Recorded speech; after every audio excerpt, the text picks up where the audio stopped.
বাংলাদেশের সড়ক ও সেতু মন্ত্রী ওবায়দুল কাদের সাহেব একটি ঘোষণা দিয়েছিলেন।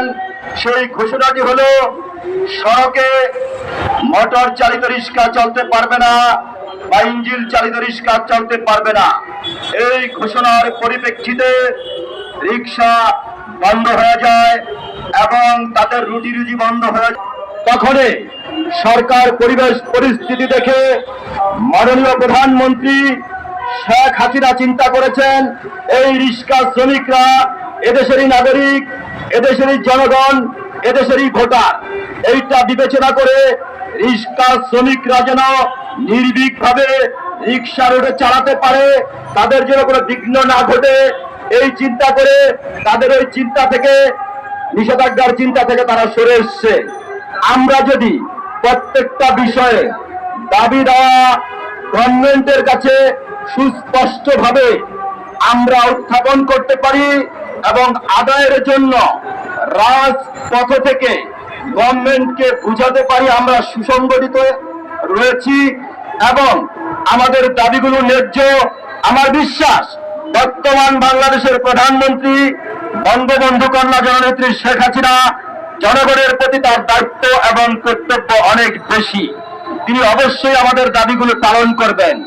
বিগত বক্তারা একটি কথা বলেছেন, সেই কথাটির পূর্ণ আবৃত্তি আমি করতে চাই না, তারপরেও যে একটি কথা বলতে হয়, যারা রিক্সা শ্রমিক তারাও মানুষ। এদেশের যারা আমলা, সচিব, মন্ত্রী, প্রধানমন্ত্রী, সর্বস্তরের লোকই এদেশের ভোটার, এদেশের নাগরিক, এদেশের মানুষ। আপনারা সকলকে যদি সম্মান দিয়ে চলেন তাহলে আমাদের সুন্দর বাংলাদেশ, স্মার্ট বাংলাদেশ গড়া সম্ভব। আর যদি আপনারা রিক্সা আলাদেরকে আপনারা মানুষ না মনে করেন, তাদেরকে চাকর বাকর মনে করেন, তাদেরকে অবহেলিত মনে করেন, এই কাজটি মোটেই ঠিক নয়। আপনারা বহির্বিশ্বের খবর জানেন, কোনো মুচিও কিন্তু রাষ্ট্রপ্রধান হয়েছে, কোন বাদামালাও রাষ্ট্রপ্রধান হয়েছে। আপনারা জানেন একজন কাজের জিয়ের ছিল বর্তমানে রাষ্ট্রের প্রধানমন্ত্রী। এটা আমি নিন্দা করছি না, এটা কোনো অবজ্ঞার বিষয় নয়। তার কারণ হলো রিক্সা শ্রমিকদের সন্তানরা ভবিষ্যতে যে রাষ্ট্র পরিচালনা করবে না, আল্লাহ তাদেরকে মেধা শক্তি দিবে না, এই গ্যারান্টি কেউ দিতে পারেন না। সকলকেই মানুষ মনে করে এই রিক্সা শ্রমিকরা রোদে পুড়ে আমাদের মতো বা সর্বস্তরের মানুষকে গন্তব্যে পৌঁছায় দেয়, তার অনেক কষ্টের বিনিময় তারা পারিশ্রমিক নেয়। পারিশ্রমিক নেয় না এই কথা আমি বলবো না, নেয়, কিন্তু যেই পরিশ্রম করে এই অনুপাতে বর্তমানে জিনিসপত্রের যে দাম, সেই দামের সাথে তারা হিমশিম খাচ্ছে, তারা সংসার পরিচালনা করতে পারছে না, তাদের অনেক কষ্ট হচ্ছে।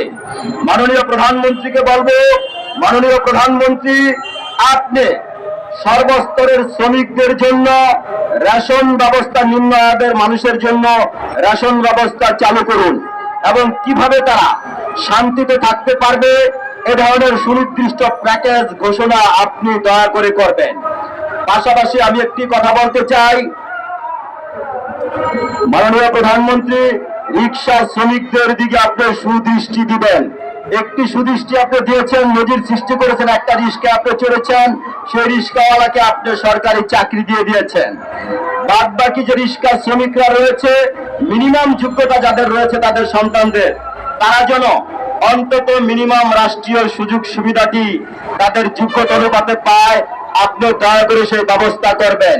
এখানে সিনিয়র নেতৃবৃন্দ রয়েছেন, তারা বক্তব্য রাখবেন, দিক নির্দেশনামূলক